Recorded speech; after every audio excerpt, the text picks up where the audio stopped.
मित्रांनो नमस्कार. Legal knowledge with advocate वनपाल या आपल्या यूट्यूब चॅनलमध्ये आपल्या सर्वांचं सहर्ष स्वागत आहे. मित्रांनो, आज 26 नोव्हेंबर 2024 रोजी the government of India, finance ministry, department of revenue, central board of direct taxes यांनी त्यांच्यातर्फे एक प्रेस रिलीज इश्यू केलेली आहे, जी प्रोजेक्ट पॅन 2.0 या संदर्भात आहे. तर याला CCEA म्हणजेच the cabinet committee on economic affairs यांनी मान्यता दिलेली आहे. यांच्याकडून हे approval the income tax department pan 2.0 प्रोजेक्टसाठी अप्रूव्ह झालेलं आहे.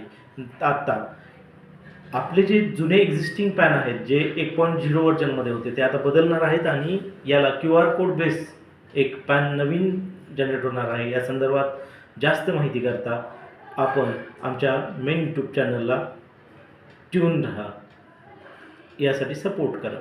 धन्यवाद.